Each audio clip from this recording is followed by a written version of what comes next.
Bonjour à vous, je suis Émilie Mettet et aujourd'hui je suis venue vous parler de la nouvelle lune qui aura lieu le 26 novembre dans le signe du Sagittaire.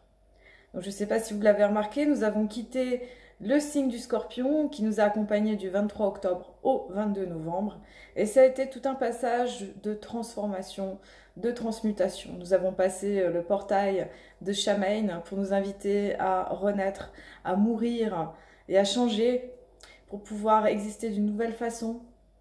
Nous avons passé tous ces portails, 1er novembre, fête de la Toussaint, le 11 novembre, toutes ces symboliques reliées vraiment avec la mort physique de la nature, avec les feuilles qui sont définitivement tombées, la neige parfois qui est tombée à certains endroits, la pluie, enfin voilà, vraiment tout ce nettoyage quelque part. On a vraiment effectué une purification. Avec le Scorpion, on effectue tous une grande purification et une descente dans nos ombres intérieures pour justement aller chercher notre soleil intérieur. Donc on dit qu'à cette période-là, le soleil est mort et que justement, il faut aller chercher ce soleil à l'intérieur de notre lumière, dans l'intérieur des foyers. Donc c'est vraiment une autre bascule qui est là avec ces moments de nuit qui augmentent et qui nous invitent vraiment à aller dans l'introspection, dans la solitude aussi quelque part, dans la réflexion, réflexion par rapport à l'année écoulée, d'aller parfois dans des guérisons, des changements et d'avoir aussi une vision d'avenir pour la suite. Alors le Sagittaire justement, son symbole c'est cette flèche qui est décochée, donc cette flèche qu'on retrouve dans la Vierge repliée, sortie chez le Scorpion, et là dans le Sagittaire elle prend toute son ampleur d'une quête perpétuelle qui quelque part est tout le temps incessante et voilà, et va être tout le temps là. Le Sagittaire nous demande d'être connecté avec notre idéal, avec notre foi, avec notre force de vie et d'aller élever notre regard. Autant on a connu quand même une danse un peu funèbre dans l'énergie du Scorpion, assez intense, assez érotique, mais parfois des fois difficile, dans être face à soi-même et avec beaucoup de discernement face à nos ombres, face à nos peurs, à nos manques, à ce qui fait mal, à ce qui est difficile, à ce qui a encore besoin de grandir ou d'évoluer. Des fois, c'est pas tout le temps évident de danser avec cette énergie-là. Et puis c'est là où il y a le moins de lumière aussi. Et là, avec l'énergie du Sagittaire, donc on est encore dans les derniers jours, dans les derniers moments de l'automne, hein, mais on est en train de préparer gentiment donc cette fête de l'Avent. Bon, c'est une fête chrétienne, hein, mais comme tout est symbolique, c'est intéressant. C'est le moment où on vient rallumer quelque part nos chandelles, nos lumières intérieures pour se connecter quelque part à la ferveur de Noël. Donc on va amener ces lumières quelque part, préparer justement ce temps de Noël. On va allumer ces lumières, on va chercher cette festivité, cette chaleur très propre à l'énergie du Sagittaire, cette chaleur, cet optimisme, cette appréciation au cœur de quelque part de l'hiver énergétique, on est en fin d'automne, mais voilà, de ce moment où il y a voilà, cette appréciation de ces journées qui raccourcissent, voilà, de ce temps d'hiver qui se prépare. Alors le Sagittaire, donc là on arrive dans un nouveau cycle, là, comme à chaque nouvelle lune, hein, on est vraiment dans un nouveau recommencement, comme à chaque nouvelle lune, hein, quand le soleil et la lune se rencontrent ensemble. Donc là ça sera 4 degrés du signe du Sagittaire.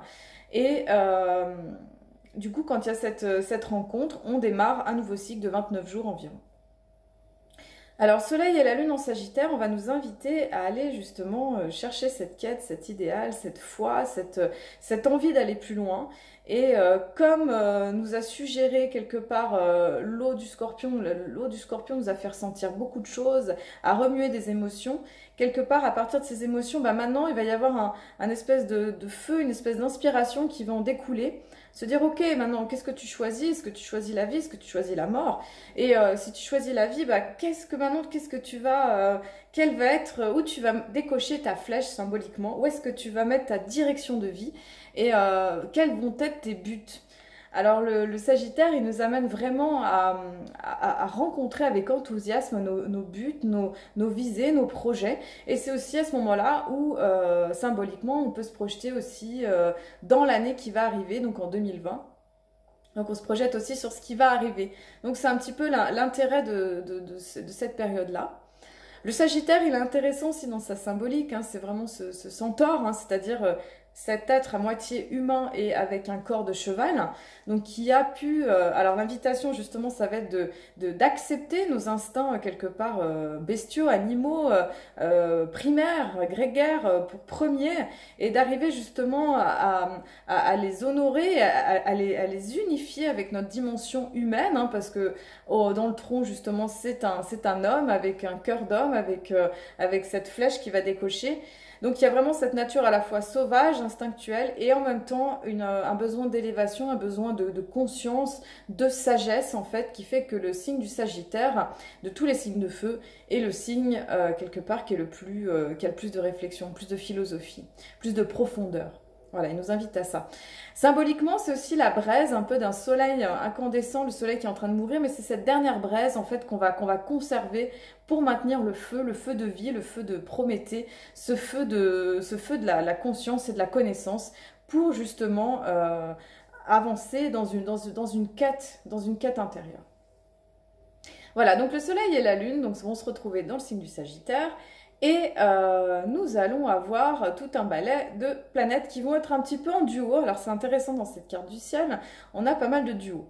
Alors nous avons, déjà on sera ascendant taureau. Donc ascendant taureau, ça va être une invitation à heure de Paris, heure française, de rechercher quelque part une forme d'ancrage, une forme de consolidation, une forme de stabilisation.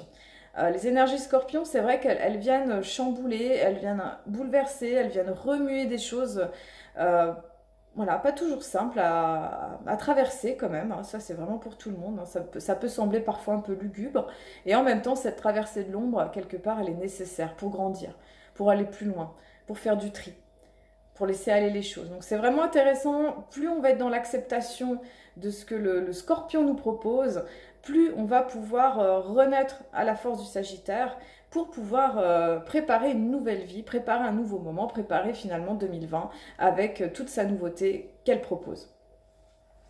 Donc l'ascendant taureau va nous demander ça, et maître d'ascendant, donc qui va se trouver Vénus, Vénus qui va se trouver en Capricorne, donc Vénus vient juste de changer de signe, et va être conjointe aussi avec Jupiter qui est à la fin du Sagittaire. Donc on va arriver dans ce besoin d'ancrage, ce besoin de stabilisation, donc Vénus Capricorne. C'est pas la partie la plus simple pour Vénus pour communiquer avec le Capricorne, parce que ce sont des valeurs qui sont un petit peu différentes. Vénus aime vraiment l'amour, l'expression, et le Capricorne, on va dire que des fois il va être un petit peu plus aride, un peu plus froid, un peu plus intériorisé. En tout cas, Vénus en Capricorne, ce qu'elle vient nous proposer, c'est de l'engagement. C'est de l'engagement vis-à-vis de nous, vis-à-vis de soi-même, vis-à-vis de notre vie, vis-à-vis de nos projets, vis-à-vis finalement de nos proches. C'est de l'engagement, c'est du durable, c'est une forme de stabilité, une forme de fidélité. Fidélité à nos valeurs, fidélité à ce qui est à l'intérieur de nous, à ce qui est important. Vénus en Capricorne, elle n'est pas forcément très démonstrative, mais en même temps, elle est extrêmement profonde. Elle recherche vraiment une stabilité de sentiments. Elle a très envie de choses qui durent et voilà, de sagesse, de profondeur dans le lien. Donc voilà, donc on sent qu'on arrive dans un moment où quelque part les choses vont se poser un peu plus quand même. Cette Vénus, elle est accompagnée de Jupiter. C'est deux planètes qu'on dit bénéfiques. C'est-à-dire que c'est des planètes chance, voilà, bonus, plutôt agréable. Et les deux ensemble, c'est plutôt sympa. C'est-à-dire que ça promet des moments qui sont quand même chaleureux, des moments joyeux, des moments simples, où il y a du bonheur à la clé. Alors, les deux sont pas dans le même signe, hein. Jupiter finit sa course dans le Sagittaire, qui est dans sa position, voilà, sa bonne position à lui. Et Jupiter, donc en Sagittaire, il y a une idée de confiance, de chaleur, d'envie de partager, de rayonnement. Donc voilà, donc cette proposition, elle va être là, trouver une forme de chaleur, de sentiments, de liens affectifs qui sont joyeux, d'honorer nos relations, prendre soin des gens qu'on aime, et d'honorer par exemple nos amitiés aussi, et nos amours, les gens qu'on aime. Et cette Vénus en 8, elle est quand même dans cette maison Scorpion. Elle nous invite quand même à une forme de profondeur, de transcendance, d'aller dans sa sensualité, sa sexualité. Elle nous invite aussi à être dans une forme de transcendance. Jupiter aussi en 8 nous invite quelque part à nous élever, à élever le sentiment amoureux, à sublimer, à aller vraiment passer un cap. Passer un cap dans notre vie affective quelque part. Changer, faire sublimer les choses pour aller plus loin. Ensuite, on a un autre couple de planètes qui est très intéressante dans cette révolution solaire. Donc on a Mars qui est passé dans le signe du Scorpion. Donc ça y est, Mars a quitté la Balance et se trouve dans le Scorpion. Donc Mars en Scorpion, il est plutôt content dans cette position parce qu'il peut être plus offensif, plus stratège, va droit au but. Avec une idée de un côté percutant, un côté qui réfléchit. Enfin, il y a les deux, voilà. Il y a cette espèce de réflexion pour aller vers son but. Et en même temps, il y a une énergie très instinctive, très puissante, qui permet justement d'avoir des prises de position beaucoup plus claires, beaucoup plus définies, et qui permettent d'aller de l'avant. Donc c'est assez intéressant, je pense que ça va faire bouger des choses. Voilà, ça va permettre de faire avancer les choses avec plus de clarté. Voilà, de pouvoir trancher s'il y avait des histoires qui étaient un petit peu en suspens ou sous la forme de l'indécision avec le Mars en Balance qui était là depuis quelques temps, depuis plusieurs semaines. Mars se trouve, alors ils ne sont pas tout à fait en conjonction, mais ils sont proches. Mars se trouve proche de Mercure qui est encore dans le signe du Scorpion. Il a fait tout son passage de rétrogradation du 1er au 21 novembre, qui invite vraiment à la réflexion et vraiment à prendre du temps, aller à l'intérieur de soi, vraiment réfléchir. Donc dans toute cette période du Scorpion, quelque part, on a été invité à aller dedans, même en silence, méditation, introspection, de prendre vraiment des notes, de faire le point sur soi, sur nos objectifs. Il y a vraiment une descente qui s'est faite. Alors, je ne sais pas si vous en avez profité pour prendre le temps pour vous, pour peut-être réfléchir à certains projets qui sont importants pour vous, ou pour peut-être transformer certaines parties de votre être intérieur. En tout cas, Mercure, là, il est passé direct. Alors, Mercure direct, ça y est, c'est la reprise des choses, c'est la reprise des projets. C'est comme une avancée, en fait. C'est comme, eh bien, après tout ce temps de réflexion, eh bien, maintenant, c'est un petit peu le temps du passage à l'action. Et où les choses, elles redémarrent aussi d'une manière peut-être plus fluide aussi dans les relations, plus directe, avec plus... comme un projet en fait qui se dessine ou comme une direction. Peut-être que pendant quelques semaines, là 3 semaines, ça avait manqué de direction ou de clarté quelque part. Ça avait beaucoup baigné dans une forme de réflexion intérieure, des fois de réflexion. Maintenant, ça y est, c'est comme si le feu il était passé au vert et qu'on nous dit bah allez c'est bon, vous pouvez continuer votre route, allez-y. Et vous savez, normalement on sait un tout petit peu plus où on va, qu'il y a même quelques jours. Voilà. C'est intéressant comme les énergies, du coup, elles nous accompagnent pour nous aider à avancer aussi. Alors, Mars, Mercure, donc ça va être une association quand même, c'est la parole un peu offensive. La parole, c'est quelque part marcher sa parole, faire ce qu'on dit, aller passer à l'action dans le sens de ce qu'on pense. Enfin voilà, il y a vraiment une invitation à être dans une cohérence entre ce que notre mental propose, ce que nos idées nous dit, ce qu'on dit tout simplement hein, dans le verbe et en même temps d'agir. Alors Mercure-Mars en Scorpion, donc comme le Scorpion c'est pas non plus le signe le plus je dirais extériorisé, qu'il est très intérieur et puis que c'est un stratège hein, qui dit pas son plan de combat. C'est peut-être encore un temps où il faut peut-être pas dire à tout le monde, à tout, notre stratégie d'action. Je dirais, voilà, gardez encore secrète vos plans d'action. Je pense que c'est encore important de garder l'énergie. Voilà, bon, si vous arrivez, c'est peut-être mieux. Voilà. Alors, Mars-Mercure, il se trouve en maison 6, hein, c'est quand même passage à l'action dans du concret quand même. On est dans du concret, la 6, c'est vraiment une maison... qui correspond à l'énergie de la Vierge, l'énergie du travail, à l'énergie du quotidien. Et voilà, l'invitation, elle va être justement de réfléchir à comment on peut améliorer notre organisation, notre quotidien, notre travail de tous les jours et je dirais que même si vous avez quelque chose à accomplir, bah faites des petits pas, allez dans ce sens-là, organisez-vous, soyez dans cette structure-là. Vraiment, le moment, il va être propice à ça. Alors, le petit, on va dire que l'aspect un peu tendu qu'il y a dans cette nouvelle lune, ça va être cette opposition qu'il va y avoir entre Mars et Uranus, qui est toujours rétrograde dans le signe du Taureau. Alors là, on a cette opposition, Mars-Uranus, c'est deux planètes qui sont plutôt, qui ont beaucoup d'énergie, un c'est la foudre, l'autre c'est l'action. Voilà, donc il y a vraiment, alors... attention à tout ce qui pourrait être de la violence, éclatement de colère, agressivité, impulsion, irréfléchi, coup de tête.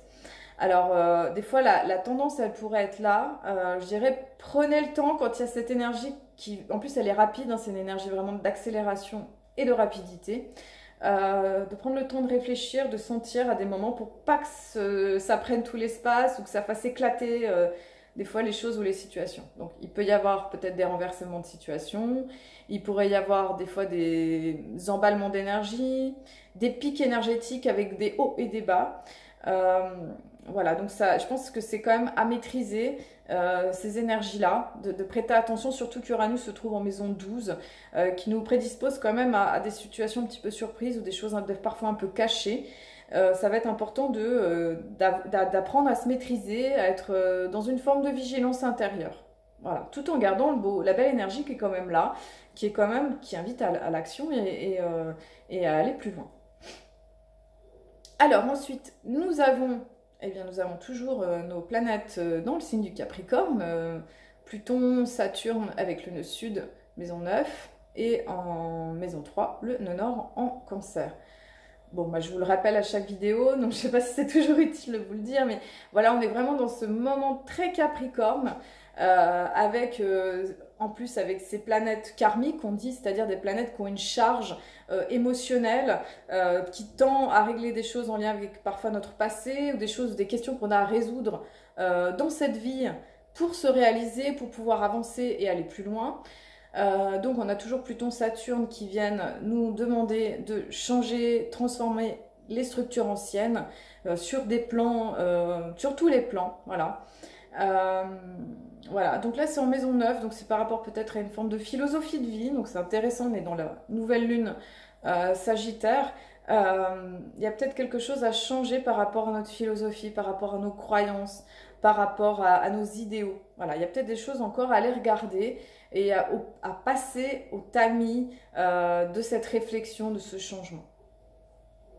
L'idée avec ce nœud nord Cancer, maison 3, ça va être quand même d'aller dans, voilà, le Cancer, ça va être la douceur, la famille, prendre soin de soi.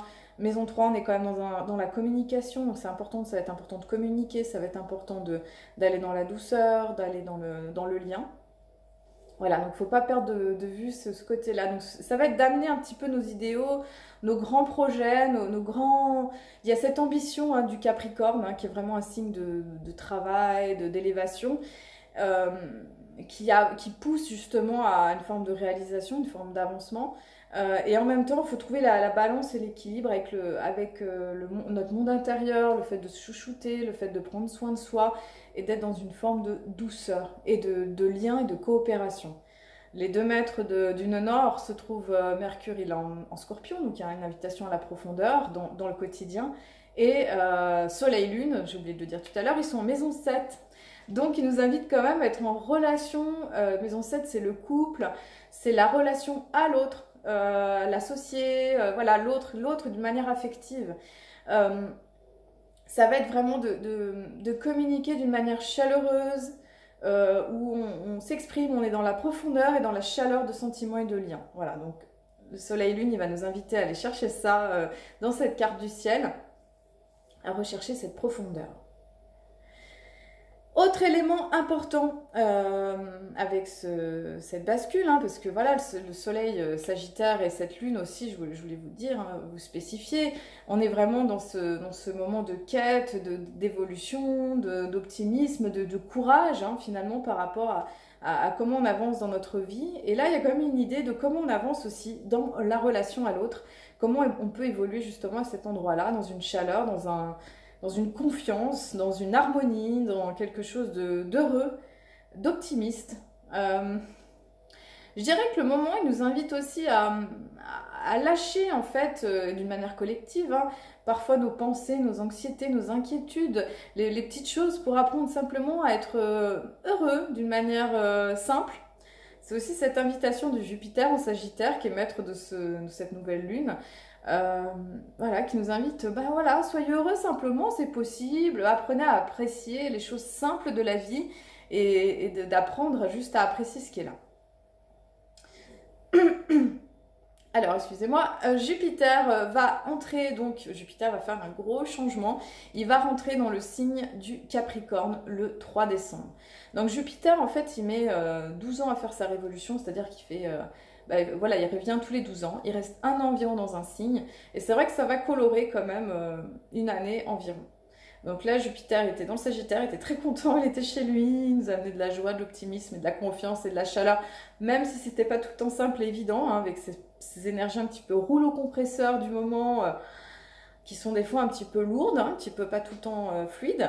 Et bien là, Jupiter, il va aller aussi dans le Capricorne, donc on va avoir vraiment beaucoup de monde dans le Capricorne, ça va être vraiment très très très terre, hein, on va être vraiment dans une phase très terre, et Jupiter en Capricorne, bah, il va nous inviter là à dire ok, bon bah, toutes tes belles idées que tu as eues, ta philosophie, ton envie de voyage, ton envie d'aller plus loin, ta quête intérieure, ce feu là de Prométhée, eh bien ce feu de la vie, eh bien maintenant je te propose de venir l'enraciner, de venir l'ancrer, de venir faire en sorte que ce soit une graine en fait qui puisse émerger et qui va faire une belle fleur, une belle plante et qui va être une vraie plantation où tu pourras cueillir les fruits. Mais pour ça, manière Capricorne saturnienne, ça va être de, ben voilà, quel est ton plan d'action, quel est ton but, ton objectif, et surtout comment tu vas travailler pour mettre les choses en place, quelle va être ta structuration.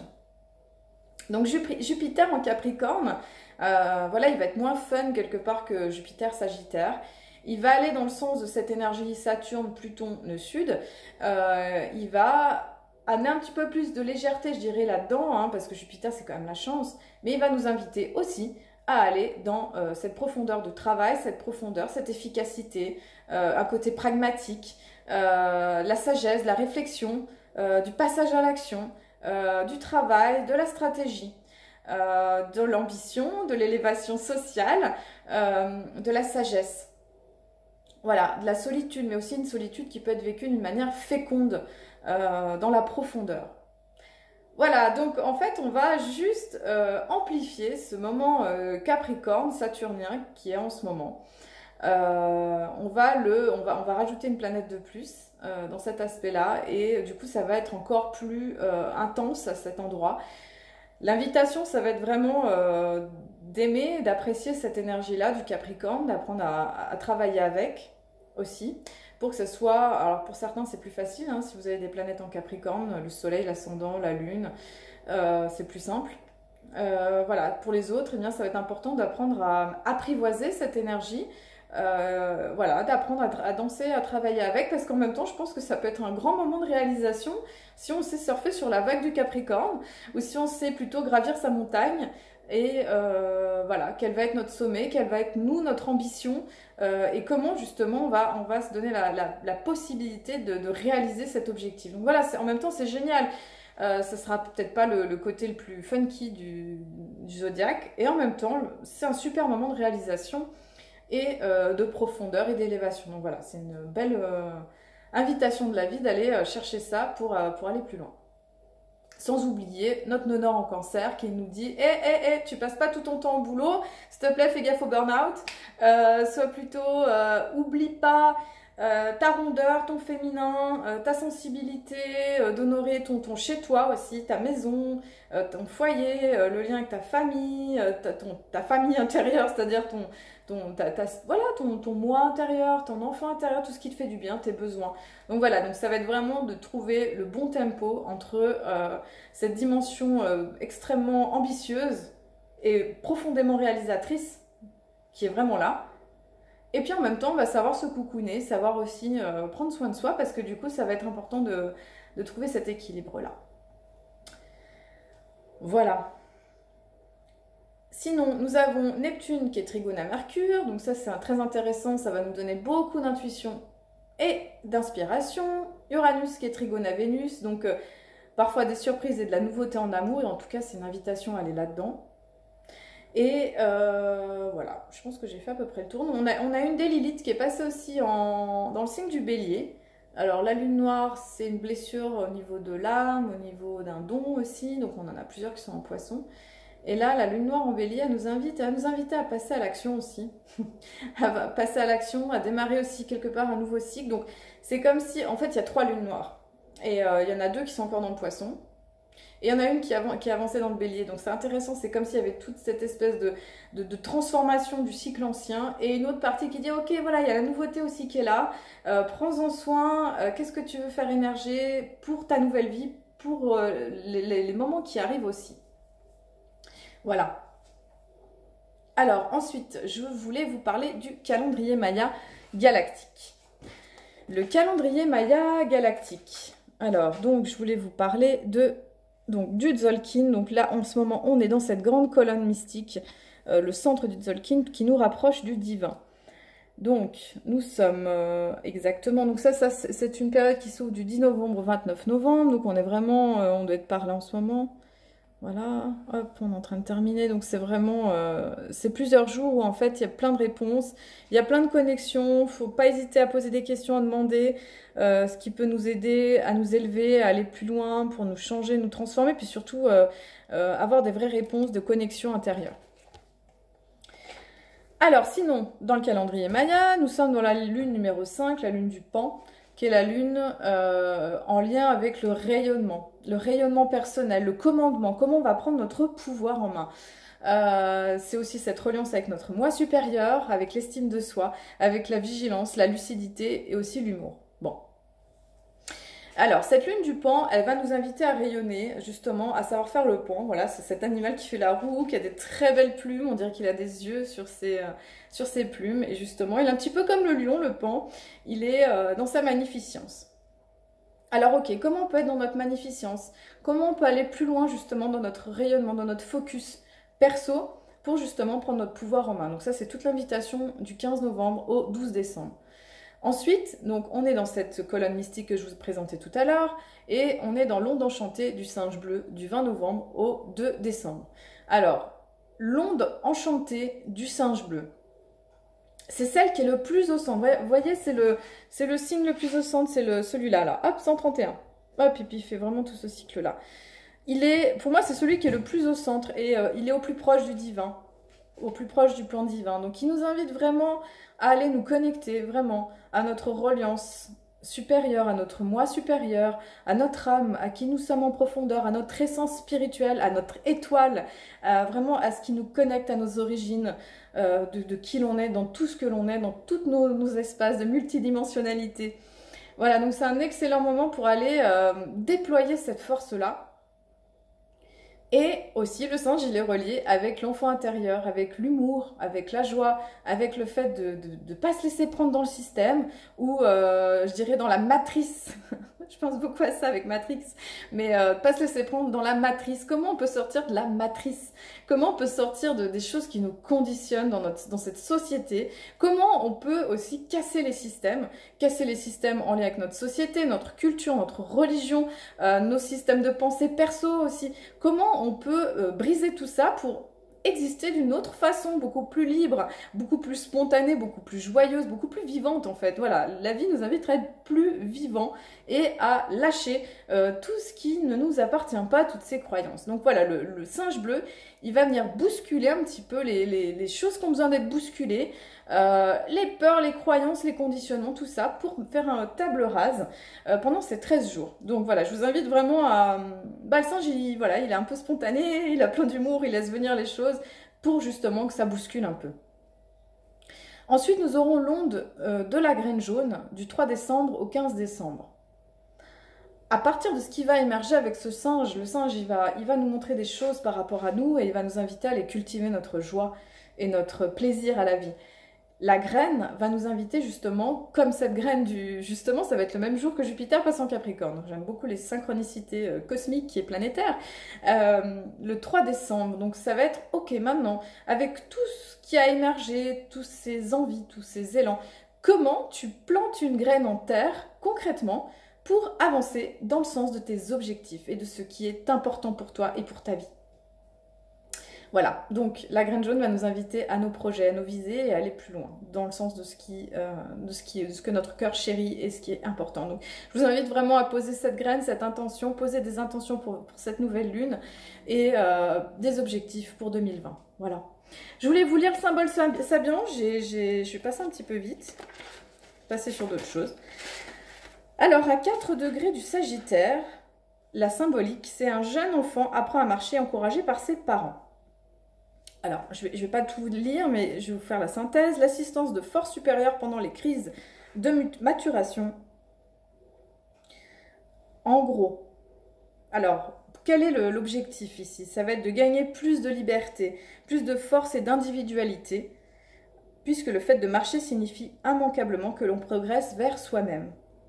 Durant cette crise, nous ne sommes pas abandonnés. Une force, une intelligence plus évoluée veille sur nous et nous encourage à suivre le bon chemin. Voilà, donc là, il y a vraiment l'encouragement d'avancer en guidance avec la vie, avec notre foi et avec notre assistance divine, avec nos guides, nos êtres de lumière, tous ceux qui nous accompagnent pour pouvoir aller plus loin. Et on peut regarder aussi le degré numéro 5, donc un vieux hibou solitaire sur la branche d'un gros arbre. Donc là, c'est un symbole de sagesse, d'éléments mystérieux, de voir au cœur de la nuit. Voilà, de voir ce qui reste masqué à notre vision. Et là, il est possible de parvenir à une certaine philosophie par-delà toute tragédie, à une certaine forme de paix et d'équilibre par-delà tout conflit. On parle de là de translucidité. Alors c'est génial, je trouve que tout va bien ensemble. Et bah voilà, je vous invite à être vraiment dans cette translucidité par rapport à votre vie, cette sagesse, cet accomplissement. Et je vous souhaite une très belle nouvelle lune, une belle quête pour vous préparer à cette énergie de 2020 et sublimer tout ce que le Scorpion nous a montré. Merci à vous et n'hésitez pas à vous abonner, à liker si vous avez apprécié et à faire partager. Merci.